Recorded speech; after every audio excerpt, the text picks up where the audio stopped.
Hello students, we already started our third chapter.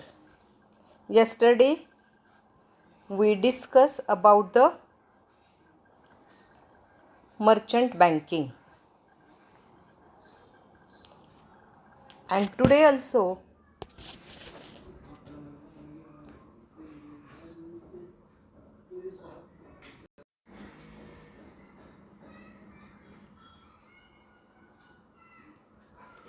hello students, good morning. We already started our third chapter, and yesterday we discussed about the mutual funds. Today we will discuss on merchant banking. So, you know the meaning and functions of banking, but you don't know the meaning and functions of merchant banking. So, merchant banking means, or it is an institution which covers a wide range of activities such as underwriting of shares, portfolio management, project counseling, insurance etcetera. म्हणजे काय आहे की ज्या बँका शेअर्सच्या बाबतीतली functions पार पडतात, underwriting of shares, portfolio management, project counselling, insurance अशा प्रकारची फंक्शन्स ज्या बँका करत असतात, that banking is or that banking are known as merchant banking. Both commercial and investment banks may engage in merchant banking activities. आता सगळ्याच बँका म्हणजे ज्या शेड्यूल्ड नॉन शेड्यूल्ड बँका किंवा गव्हर्नमेंट बँक्स आहेत या सगळ्याच मर्चंट बँकिंगचे फंक्शन्स करतात असं नाही. तर काही त्यातल्या सिलेक्टेड बँका आहेत म्हणजे काही कमर्शियल बँका अँड इन्व्हेस्टमेंट बँका या काय करत असतात, मर्चंट बँकिंग ॲक्टिव्हिटीज करत असतात. The original purpose of merchant banks was to facilitate and finance production and trade of commodities and hence the name merchant. बघा आता मर्चंट बँकेचं मेन पर्पज जे काय आहे ते आहे प्रोडक्शनसाठी फायनान्स प्रोव्हाइड करणं आणि ट्रेड ऑफ कमॉडिटीज म्हणजे ट्रेडिंग करण्यासाठी फायनान्स प्रोव्हाइड करणं. बघा ट्रेडिंग करणं नव्हे, काय लिहिलेलं आहे, अँड ट्रेड ऑफ कमॉडिटीचं ट्रेडिंग करण्यासाठी फायनान्स प्रोव्हाइड करणं हे मेन ऑब्जेक्टिव्ह किंवा मेन ॲक्टिव्हिटी ही मर्चंट बँकेची असते. So A merchant banker is one who is a critical link between company raising fund and the investor. म्हणजे ज्यांना कंपन्यांमध्ये पैसे इन्व्हेस्ट करायचे आहेत आणि त्या कंपन्या ह्या दोघांमधला एक ब्रिज, कॉमन पूल म्हणून मर्चंट बँक काम करत असते. म्हणजे समजा तुम्हाला काही कंपन्यांमध्ये, रिलायन्समध्ये, टाटामध्ये पैसे इन्व्हेस्ट करायचे आहेत तर तुम्ही आणि टाटा कंपनी हा जो मधला जो ह्या दोघांमध्ये जे तुम्ही आणि ती कंपनी या दोघांना एकत्रित आणणारा एक पूल, एक ब्रिज म्हणून मर्चंट बँकिंग फंक्शन करत असते. Merchant banker is one who underwrites corporate securities and advises on issues like corporate mergers. मग मर्चंट बँक काय करत असते की अंडररायटरचं काम करत असते. म्हणजे काय आहे की शेअर्स खरेदी करणं, विकणं, बरोबर, त्याला म्हणायचं अंडररायटिंग. सिक्युरिटीज म्हणजे फक्त शेअर्स नाही तर त्याच्यामध्ये shares, equity shares, preference shares, debentures, bonds आणि कॉर्पोरेट मर्जर्स जर करायचे असतील, दोन कंपन्यांचं मर्जर करायचं असेल, एकत्रित मर्जरचं तुम्हाला मिनिंग आणि हे बाकीचे फंक्शन्स माहिती आहेत की दोन कंपन्या एकत्र येतात त्याला मर्जर म्हणतात. मग हे जर मर्जर होणार असेल तर त्यासाठीचे जे काही इश्यूज असतील, त्यासाठी जे काही ॲक्टिव्हिटीज असतील त्यासाठी मदत करणं ही कामं पण मर्चंट बँकर करत असतात. The merchant banker may be in the form of A bank, A company, firm or even A proprietary concern. खूप महत्त्वाचा पॉईंट आहे, लक्षात घ्या. मर्चंट बँकिंग म्हणजे तुम्हाला काय वाटत असेल की ही बँकच आहे, तर नाही. बँका मर्चंट बँकिंगचे फंक्शन करू शकतात, बट मर्चंट बँकर ही एखादी बँक असू शकते, एखादी कंपनी आहे ती पण मर्चंट बँकिंगची फंक्शन करू शकतात, फर्म आहे, प्रोप्रायटरी कन्सर्न आहे, हे सगळेजण मर्चंट बँकिंगचे फंक्शन करू शकतात किंवा मर्चंट बँकर म्हणून काम करू शकतात. Merchant banker understand the requirement of the business concern and arranges finance with the help of financial institutions, banks, stock exchange and money market. Merchant bank काय करते की वेगवेगळ्या बिझनेसची जी रिक्वायरमेंट आहे फायनान्सची, त्या रिक्वायरमेंटनुसार फायनान्स अरेंज करते. मग यासाठी ही मर्चंट बँक कोणाची हेल्प घेते, तर वेगवेगळ्या फायनान्शियल इन्स्टिट्यूशन आहेत. सिडबी आहे, LIC आहे, वेगवेगळ्या इन्शुरन्स कंपन्या आहेत, त्यानंतर IFCI आहे, ICICI आहे, या इन्व्हेस्टमेंट बँक्स आहेत की नाही. मग ह्या फायनान्शियल इन्स्टिट्यूशन्स पण आहेत. मग with the help of these financial institutions, bank, stock exchange आणि मनी मार्केटच्या माध्यमातून मर्चंट बँकिंग या कंपन्यांसाठी फंड काय करत असते, अवेलेबल करून देत असते. Then what are the functions of merchant banks. Merchant बँकचे फंक्शन्स काय काय आहेत, तर फर्स्ट आहे promotional activities. Merchant bank help the entrepreneur in conceiving an idea, identification of projects, preparing feasibility reports, obtaining government approvals and incentives etcetera.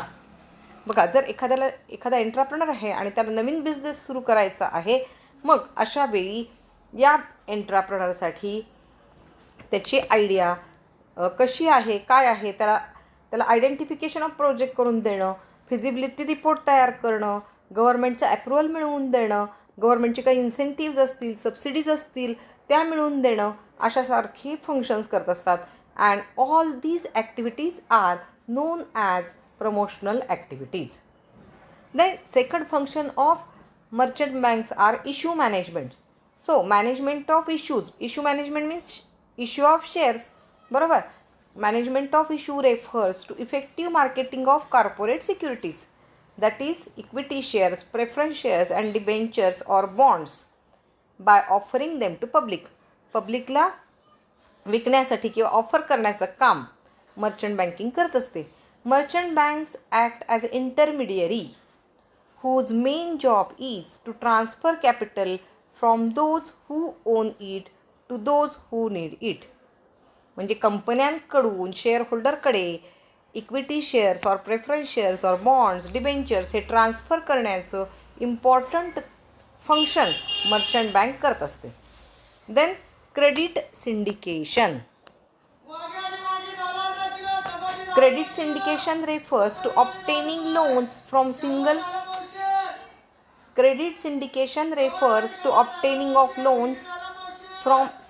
development institute.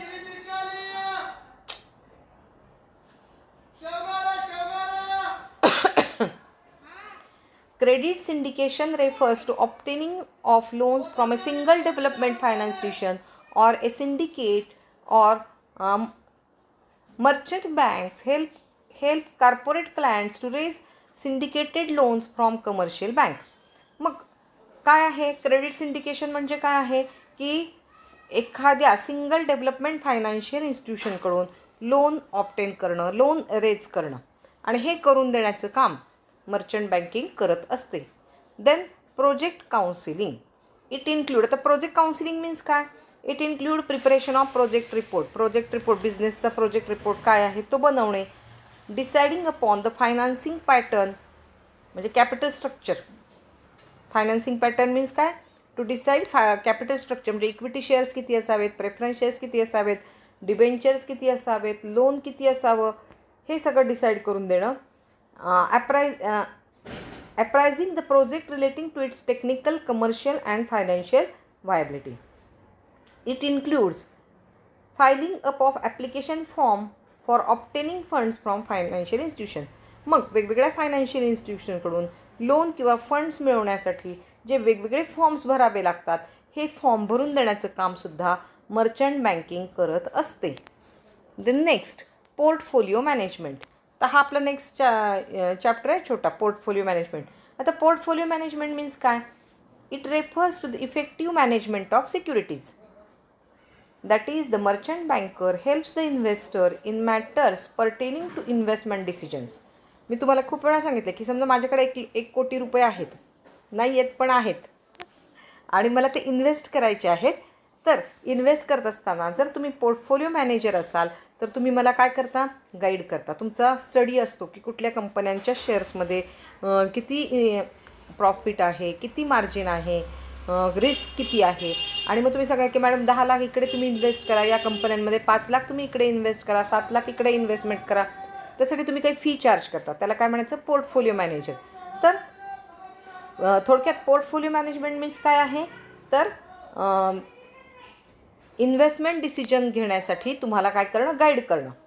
कशाला किती tax बसणार आहे, taxation and inflation are taken into account while advising on investment in different securities.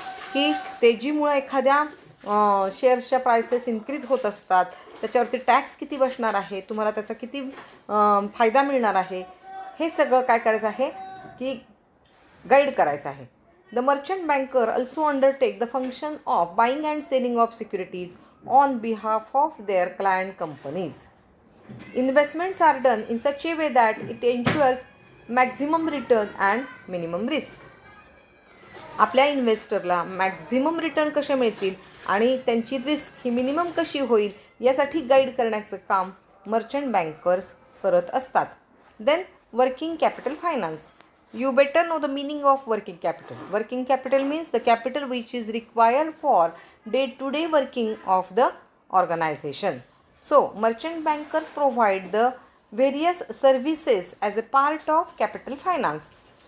मग त्याच्यामध्ये त्या काय काय करतात, तर first assessment of working capital requirement. एखाद्या कंपनीला वर्किंग कॅपिटलसाठी किती पैसे लागणार आहेत, किती फंड लागणार आहे, त्याचं असेसमेंट करणे. देन preparing the application for the sanction of appropriate credit facilities. Application तयार करणं. Providing assistance in negotiation with the banks. बँकांबरोबर निगोसिएशन करणं फंडसाठी. And advising on issue of debentures for augmenting long term requirement of working capital. आणि मग long term working कॅपिटलसाठी debentures कसे profitable आहेत हे वर्कआउट करून कंपनीला ॲडव्हाइस करणं. Then acceptance credit and bill discounting. Activities relating to acceptance and discounting of bill of exchange is the main function of merchant banking. काय करायचं आहे, बिल डिस्काउंट करणं आणि त्याचं ॲक्सेप्टन्स करणं हे पण तितकंच महत्त्वाचं फंक्शन आहे. Then mergers and acquisitions. वरती आपलं झालंच आहे की हे मर्जर आणि ॲक्विजिशन्स जर असतील तर त्यांना काय करायचं आहे, गाईड करायचं आहे, त्यांचं मॅनेजमेंट ऑडिट करायचं आहे, त्यांच्या areas of strength and weaknesses find out करायचे आहेत. कशासाठी, to help formulate guidelines for future growth. Then assisting in capital restructuring. बरोबर. आता यानंतर आणखी there are various functions. Leasing and finance. Many merchant bankers provide leasing and finance facilities. Some of them even maintain venture capital funds to assist the entrepreneurs. खूप बँका काय करत असतात, venture capital fund पण प्रोव्हाइड करत असतात. They also help companies in raising finance by way of public deposits. मग काही वेळा काय केलं जातात, पब्लिक डिपॉझिट्स कलेक्ट केले जातात. पब्लिककडून डिपॉझिट्स काही स्पेसिफिक पिरियडसाठी कलेक्ट केले जातात आणि त्या सगळ्या ॲक्टिव्हिटीज पण मर्चंट बँक पार पाडत असते. Then servicing issues. Merchant bankers helps in servicing the share holders and debenture holders in distributing dividends, debenture and interest. बघा हे पण खूप महत्त्वाचं काम आहे की इक्विटी शेअर होल्डर्सना जो काही डिव्हिडंड द्यायचा आहे, त्यांच्या अकाउंटमध्ये तो जमा करायचा आहे, तर हा डिव्हिडंड किंवा डिबेंचर इंटरेस्ट असेल तर ते त्यांच्या अकाउंटमध्ये जमा करण्याचं कामसुद्धा मर्चंट बँकर्स करत असतात. Then other specialized services. मग अदर कोणकोणते सर्व्हिसेस आहेत, mergers and amalgamation, tax matters काही त्यांचे असतील ते सॉल्व करणं. देन रिक्रुटमेंट ऑफ एक्झिक्युटिव्ह असेल तर ती कामं पण मर्चंट बँकिंग करतात. And cost and management audit हे सुद्धा मर्चंट बँकर्स करत असतात. आता भारतातली काय परिस्थिती आहे मर्चंट बँकिंगची. So merchant banking services started by foreign banks in 1967, by Citibank in 1970. 1970मध्ये सिटी बँकेने पहिल्यांदा मर्चंट बँकिंगचे फंक्शन्स भारतामध्ये सुरू केले.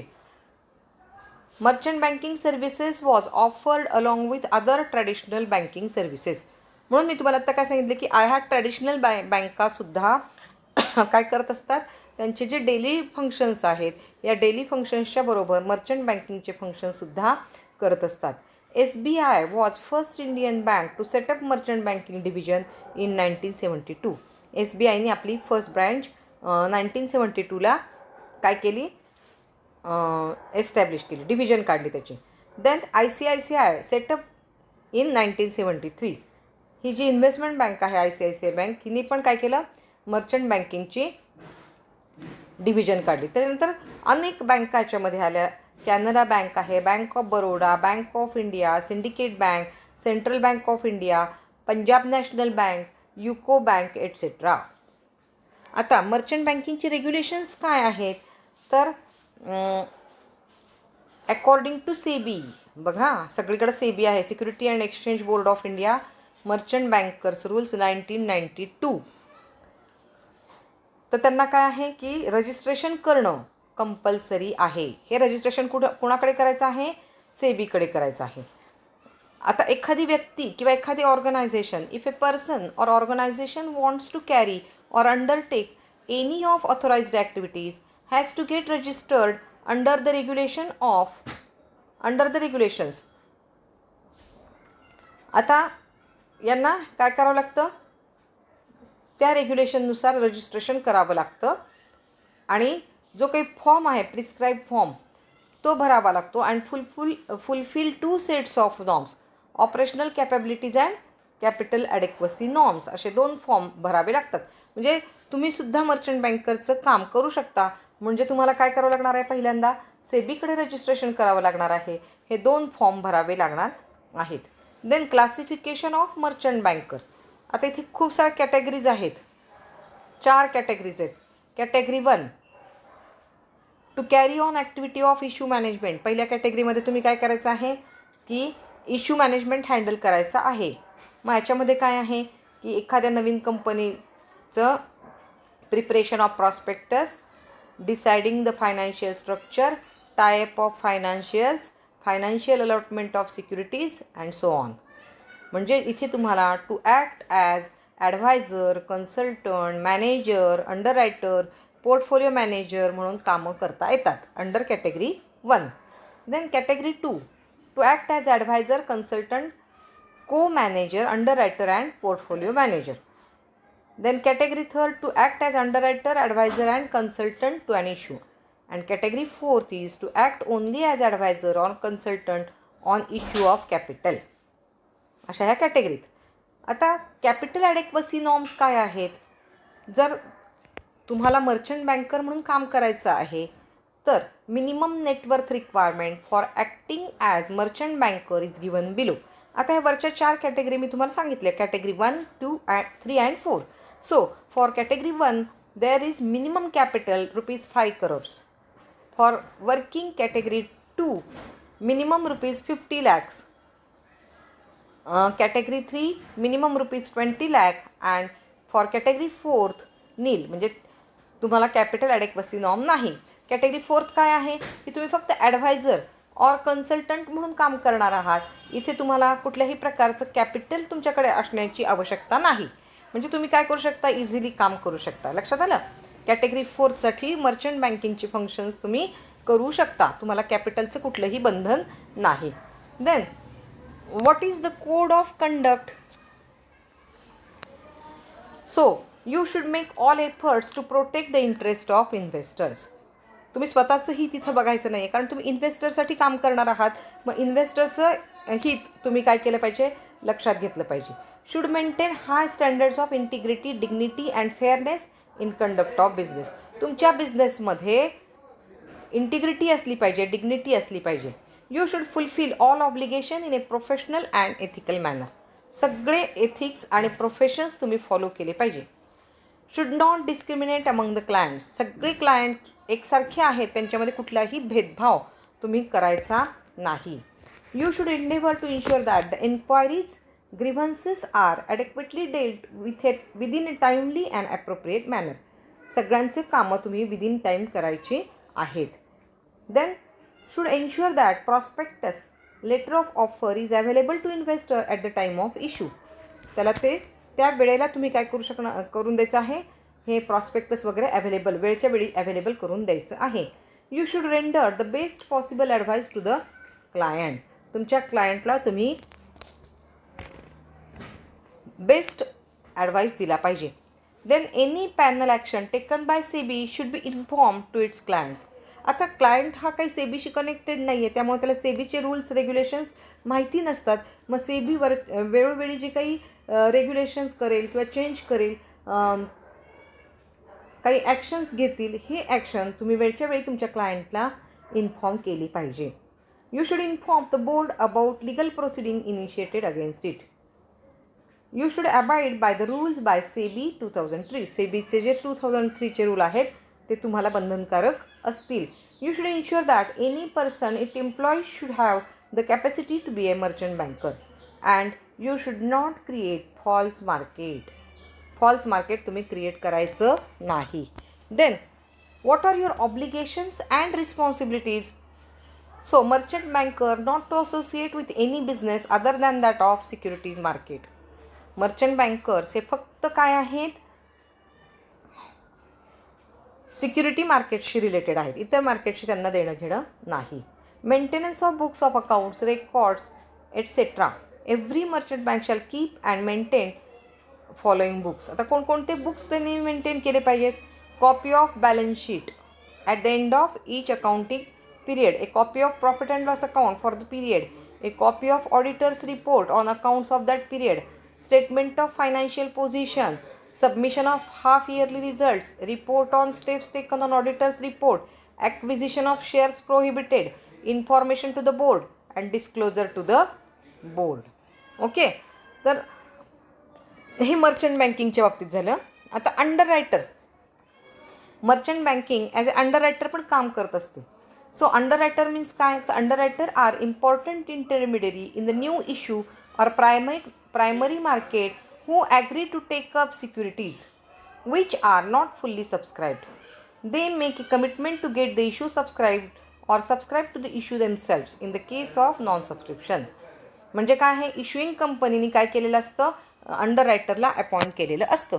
त्याला काय करावं लागतं, तर तुम्हाला जर अंडर रायटर म्हणून काम करायचं असेल तर तुम्हाला काय आवश्यक आहे, a certificate of registration from SEBI. सेबीकडून रजिस्ट्रेशन सर्टिफिकेट तुम्हाला मिळवलं पाहिजे. देन तुम्हाला काही necessary infrastructure like adequate office space, equipment and manpower तुमच्याकडे असली पाहिजे. Then past experience in underwriting, तुमच्याकडे पास्ट एक्सपिरियन्स असला पाहिजे. Then any person directly or indirectly connected with the applicant is not registered with SEBI as underwriter or previous application of any such person has bin rejected. सेबीनी reject केलेला person underwriter होऊ शकत नाही. Capital adequacy requirement of not less than net ऑफ ₹20 lakh. The capital adequacy requirement of broker underwriter would be specified by stock exchange concern. त्यानंतर तुम्हाला काही fee भरावी लागते. ॲज ए अंडर रायटर काय करायचं आहे, the application fees for registration as underwriter since 1999 is ₹5 lakh. 5 lakh रुपये application fee आहे, रजिस्ट्रेशन फी आहे, लक्षात घ्या. To keep the registration in force renewal fees of ₹2 lakhs for every 3 year. मग 5 वर्ष संपल्यानंतर प्रत्येक 3 वर्षांसाठी तुम्हाला 2 लाख रुपये फी भरावी लागणार आहे.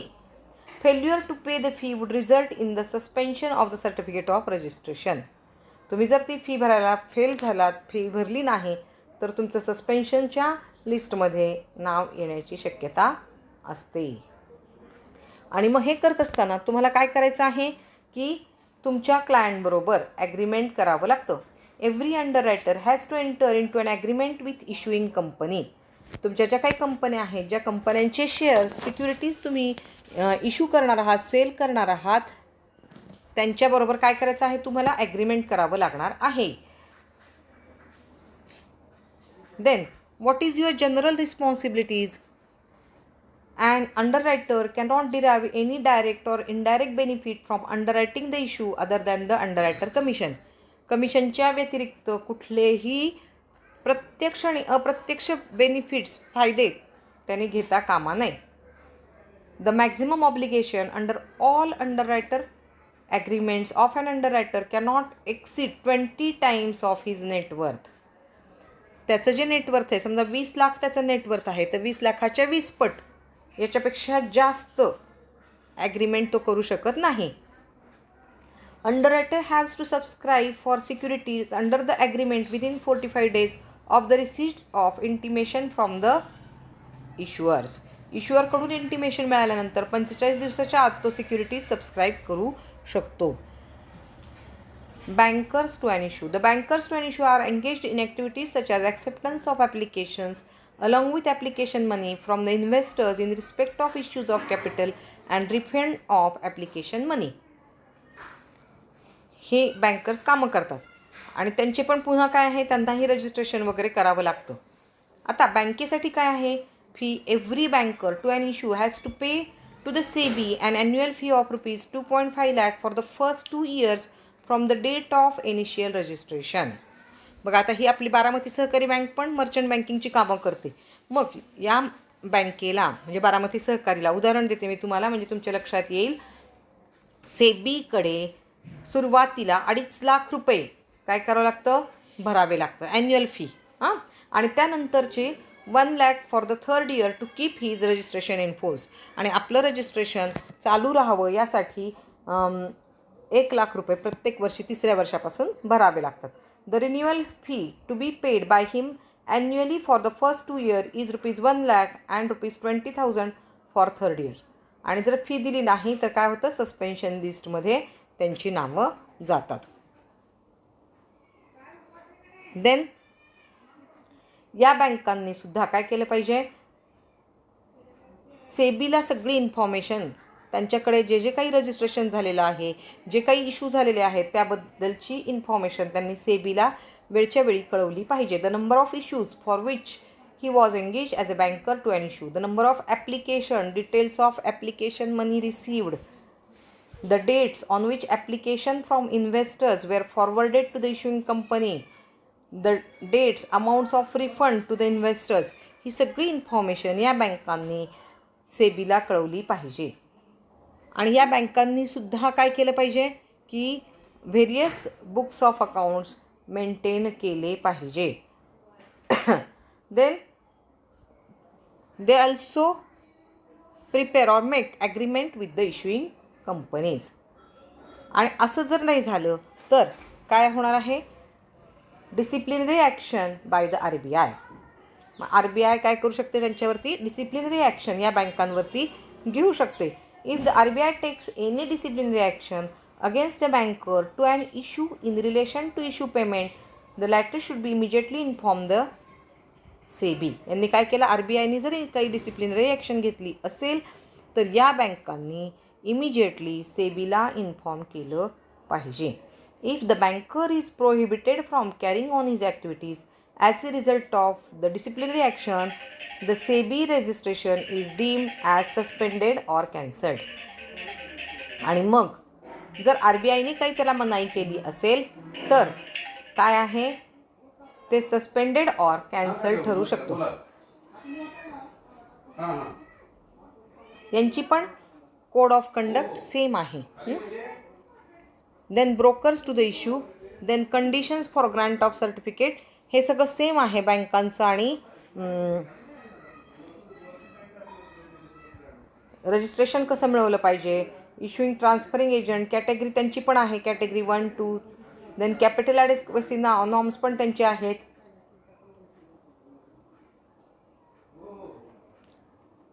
Debenture trustee, portfolio managers. Okay, तर या पद्धतीने मर्चंट बँकिंगचे फंक्शन्स चालतात. ही PPT मी तुम्हाला शेअर करते. ती PPT पुन्हा पुन्हा ऐका आणि सगळ्या नोट्स लिहून काढा म्हणजे तुमच्या लक्षात येईल. Okay, thank you.